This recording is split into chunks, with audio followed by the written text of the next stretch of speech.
Саламатсызбы урматтуу окуучулар. Баардыгыңыздар бүгүнкү видео сабакка кош келдиңиздер. Анда эмесе андан ары сабагыбызды улантабыз. Сабакка киришерде бул сөзгө токтолгум келип атат. Билим гана адамды эркин жана бийик кылат. Баардыгыбыз ар бир сабактарда активдүү жана кунт коюп катышсак, биз ийгиликке жетебиз.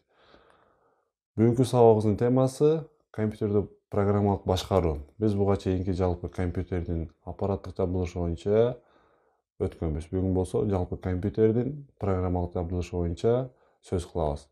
Сабагыбыздын максатында 4 максатка токтолобуз. Компьютердин негизги функциясы боюнча, системалык программа боюнча, колдонмо программа боюнча жана программалоо тилдери боюнча. Эми карасаңар балдар, бул жакта компьютердин негизги функциясы. Компьютердин негизги функциясы бул маалыматтар менен компьютердин жардамы менен берүүгө жана иштетүүгө мүмкүн болгон формада берилген информация.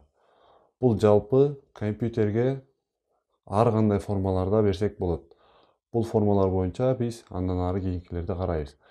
Эми карасаңар, системалык программада системдик программалык жабдылыш бул 3 багыттан турат деп айтсак болот. Операциялык жана сервистик программаларды камтыйт. Жана ошондой эле OS'ту камтыйт, эң эле башкысы. Операциялык система бул компьютердин баардык түзүлүштөрүнүн биргелешип, аракеттенишип, камсыз кылууну жана колдонуучуга компьютердин ресурстарына жеткенге мүмкүндүк берүүчү программалар комплекси. Жалпы операциондук система баардык ошол сервистик программаларга жана компьютердин иштөө багытына жооп берүүчү системалык программа деп айтсак болот. Эми программа деген эмнеге токтолсок, программа бул коюлган маселелерди чечүү үчүн маалыматтардын үстүнөн аткарууга керек болгон аракеттердин ырааттуулугун компьютерге түшүнүктүү формалдуу тилдеги сыпаттамасы. Биз буга чейинки жашообузда, буга чейинки күндөрдө биз баардыгыбыз программалар менен колдонуп жүрөбүз. Баардыгыбыз ошол программалар бизге түшүнүктүү жана ыңгайлуу, колдонуш типтери да бизге өтө жөнөкөй. Ушунун баардыгы бул түшүнүктүү формалдуу тилдеги сыпаттама деп түшүнсөк болот. Эми сервистик программаларга көз жүгүрсөк, сервистик программалар бул компьютердин проблемаларын тейлөөгө алган жалпы программалардын ошо архиваторлор боюнча, компьютердик вирустар боюнча жана жалпы диспетчердик программалар боюнча айтабыз. Архиваторлук программалар бул маалыматтарды кысуу боюнча иш алып барат жана антивирустук программа бул компьютерди ар кандай вирустардан сактоочу программалар деп айтсак болот. Диспетчердик программа бул жалпы компьютердин настройкаларын карайт деп айтсак болот. Эми андан ары колдонмо программалар боюнча, колдонмо программаны биз 3кө бөлүп карайбыз. Бул жерде эң биринчиде турат текстик редактор жана графикалык редактор жана презентациянын редактору деп айтсак болот. Бул жакта турган логотиптер туруп атат. Ошол логотиптердин баардыгы бул ошол текстик, графикалык жана презентациялык колдонмо программаларга мисал боло алат. Ошол эле Word программасы, PowerPoint программасы жана Photoshop программасы.